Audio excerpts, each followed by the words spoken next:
Hello students and welcome back to our channel Speaking English Language Academy. In today's video we'll cover punctuation marks. Punctuation marks क्या होते हैं, किस तरीके से हम punctuation marks का यूज़ करते हैं एंड कहाँ कहाँ पर punctuation marks यूज़ होते हैं, तो आज की वीडियो में हम ये कवर अप करेंगे. So let's start the video. What are punctuation marks? तो punctuation marks को हम पहले समझते हैं कि ये जो टर्म यहाँ पर लिखी है इस टर्म का मीनिंग क्या है, किस तरीके से आप इसको यूज़ करेंगे. So what are punctuation marks? तो सबसे पहला first point is punctuation marks are symbols used in written writing to clarify meaning, indicate pauses and organize sentences. Like अगर हम इस वाली स्लाइड पर बात करें तो इस वाली स्लाइड पर भी बहुत सारे punctuation marks यूज हो रहे हैं. Like फर्स्ट punctuation mark क्या है, दिस क्वेश्चन मार्क. उसके बाद सेकंड क्या है, यहाँ पर ये फुल स्टॉप यहाँ पर होता है हमारे पास हर सेंटेंस के बाद, तो ये फुल स्टॉप पंक्चुएशन मार्क हो चुका है. नेक्स्ट ये वाले कॉलम्स है ना, ये भी पंक्चुएशन मार्क्स है और ये बहुत सारे पंक्चुएशन मार्क्स इस वाली स्लाइड्स में यूज हो रहे हैं. तो हम इन्हीं को समझेंगे कि ये कब, कहाँ और कैसे हम इनको यूज कर सकते हैं. तो ये क्या होते हैं, ये कुछ ऐसे सिंबल्स होते हैं जिनको आप यूज कर सकते हो अपने सेंटेंसेस को क्लैरिफाई करने के लिए, अच्छा बनाने के लिए. Second is proper punctuation is important for effective communication in both written and in spoken English. में दोनों ही important होता है. ये helps structure in sentences, indicates tone, ये tone को indicate करता है, emotions को indicate करता है, and pauses while speaking. जब हम बोल रहे होते हैं तो उसमें जो pauses आते हैं उन pauses में क्या होते हैं, यही punctuation marks वो decide करते हैं. Affects the meaning of the sentence. इससे sentence का जो meaning है ये भी काफी हद तक क्या होता है, affect होता है. तो उनको ही हम समझेंगे यहाँ पर क्या है. तो सबसे पहला जो पंक्चुएशन मार्क होता है वो है क्या, full stop. What is full stop, ये हम समझ चुके हैं. फुल स्टॉप क्या होता है, हिंदी में देखते हैं पूर्ण विराम, इसको हम फुल स्टॉप कहते हैं, जो कि कुछ इस तरीके से दिखता है. Used at the end of a statement और अ डिक्लेरेटिव सेंटेंस. मतलब ये जो स्टेटमेंट के एंड में होता है ना फुल स्टॉप, छोटा सा पॉइंट, इसी को हम फुल स्टॉप कहते हैं. For example, I love learning English, the sun rises in the east. तो यहाँ पर आप देख रहे हैं फुल स्टॉप आ रहा है, यहाँ पर भी, तो इसी फुल स्टॉप को हम क्या बोलेंगे, this is a punctuation mark. तो ये होता है फुल स्टॉप जो at the end of the sentences आता है. Next is comma. कॉमा क्या होता है, यहाँ पर हमने क्या किया, कॉमा इंसर्ट किया है कहीं कहीं पर. कॉमा क्या करता है, जब मुझे दो सेंटेंसेस को, मेरी दो बातें हैं और दो बातों को मुझे एक ही सेंटेंस में रखना है तो मैं कॉमा का यूज करूंगी. कॉमा का हिंदी में मतलब होता है अल्प विराम. Used to separate elements in a list before conjunctions और आफ्टर इंट्रोडक्टरी वर्ड्स. मतलब इंट्रोडक्टरी वर्ड्स के बाद कंजंक्शन से पहले हम कॉमा का यूज करते हैं. For example, I bought apples, मैंने एप्पल्स लिए और साथ में मैंने बनानास भी लिए और मैंने ऑरेंजेस भी लिए एंड मैंने ग्रेप्स यहाँ पर लिए. तो मैंने ये जितने भी हैं मेरे सारे फ्रूट्स, इनको मैंने क्या किया, कॉमा से सेपरेट कर दिया, बीच में कॉमा इंसर्ट करके.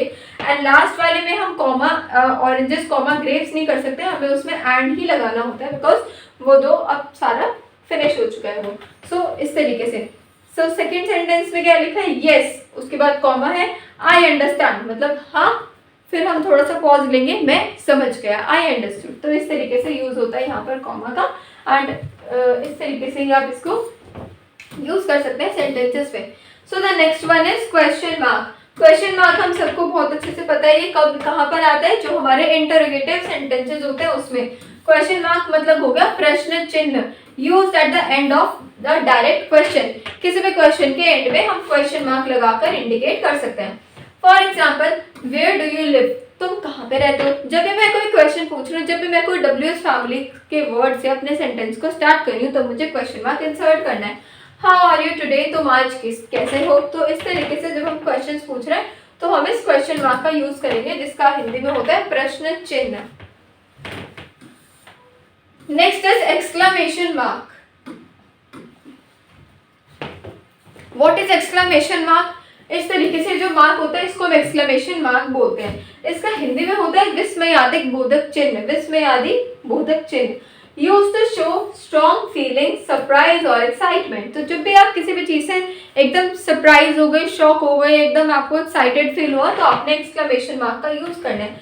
Like wow, stop, wow that's amazing, ये बहुत ही ज्यादा क्या है, ये बहुत ही ज्यादा अद्भुत है, अच्छा है.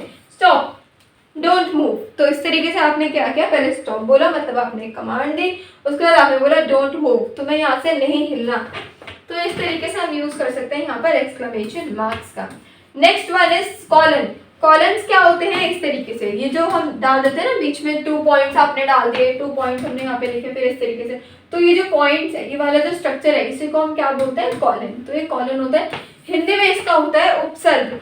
Used to introduce a list, जब आपको कोई लिस्ट इंट्रोड्यूस करनी है, कुछ एक्सप्लेनेशन देना है और कुछ कोटेशंस देनी है, तो आप यहाँ पे कॉलन लगा के उसको स्टार्ट कर सकते हो। For example, you need the following items, like मुझे क्या क्या चाहिए, आइटम्स मुझे लिखनी है, तो मैंने कॉलन का यूज कर दिया यहाँ पर हमने कॉलन का यूज किया, एंड कॉलन का यूज करने के बाद आपने अपनी आइटम्स को वेरीफाई कर दिया। Like you need to the following items like bread, milk and eggs. She said, उसने कहा, क्या कहा, तो उसके कोड्स को हमने क्या किया, इन्वर्टेड कॉमर्स में, और उससे पहले हमने यहाँ पर कॉलन इंसर्ट कर दिया, उससे पहले हमने यहाँ पर कॉलन यहाँ पर लगा दिया हमने। So I will be there soon, she said I will be there soon, उसने कहा मैं जल्दी वहां पर पहुंच जाऊंगी। तो इस तरीके से हमने क्या किया, कॉलन का यूज किया। Next is semicolon. अब सेमीकोलन में क्या है, सेमीकोलन में भी हाफ तो कॉलन ही है। अगर हम इसको ध्यान से देखें तो किस तरीके से होता है, ये एक डॉट और नीचे कॉमा, तो ये होता है हमारा सेमीकोलन। हिंदी का मीनिंग होता है इसका अर्धविराम। उसके बाद हम यहाँ पर इसको अच्छे से समझेंगे, लाइक इसका यूसेज क्या है। तो यूसेज हमारे पास गिवन है, यहाँ पर राइट साइड पे देखते हैं। Use to link to independent clauses related, closely related in meaning, मतलब जो इंडिपेंडेंट क्लॉजेस है उनको क्या करना, उनको रिलेट करना। For example, I went to the market, मैं मार्केट गया, मैं मार्केट गई। आई बॉट वेजिटेबल्स, और मैंने वहां पर जाकर सब्जियों को खरीदा। मैं बाजार गया, मैंने सब्जियां खरीदी। He loves to read books, उसे बुक्स पढ़ना बहुत पसंद है। सेमीकोलन दिया, फिर हमने यहाँ पर उसके बाद क्या लिखा है, his favourite genre is mystery, his favourite genre is mystery, उसे किताबें पढ़ना पसंद है, उसका पसंदीदा प्रकार रहस्य है। तो इस तरीके से हमने क्या किया है, हमने यूज किया है इस वाले टर्म को, सेमीकोलंस को। तो इस तरीके से आप इसको यूज कर सकते हो अपनी डेली लाइफ में, जब आप पंक्चुएशंस का यूज करें, पंक्चुएशन मार्क्स का, इन स्पोकन भी और इन राइटिंग भी।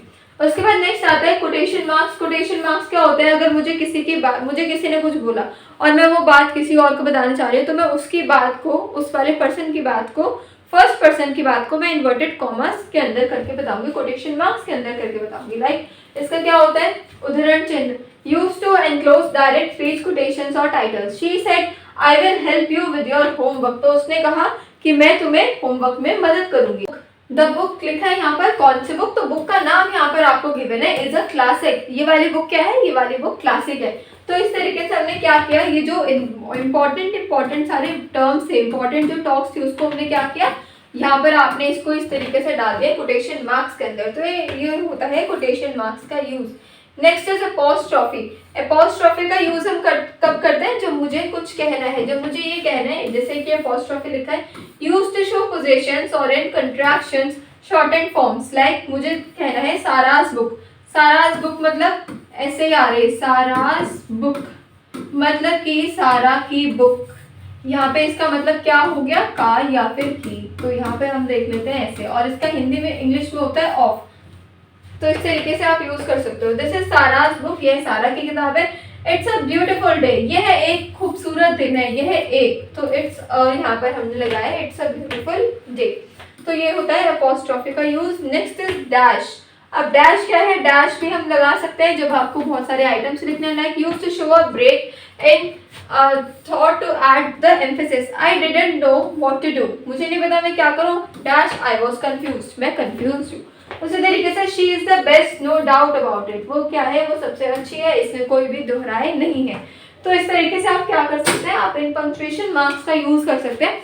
जब आपको क्या करना है, जब आप राइटिंग कर रहे हैं, जब आप स्पोकन में इसका यूज कर रहे हैं, जब आप बोलते टाइम भी अपनी फ्लुएंसी को इंक्रीज करना चाहते हैं, फ्लुएंसी को बढ़ाना चाहते हैं, तब हम इन पंक्चुएशन मार्क्स का यूज कर सकते हैं। तो ये पंक्चुएशन मार्क्स पार्ट 1 है। नेक्स्ट की क्लास में हम पंक्चुएशन मार्क्स 2 को कवर करेंगे। सो इसी तरीके की मोर इंटरेस्टिंग वीडियोस के लिए बने रहिए चैनल पर। Do like, share and subscribe to our channel. Thank you so much for watching.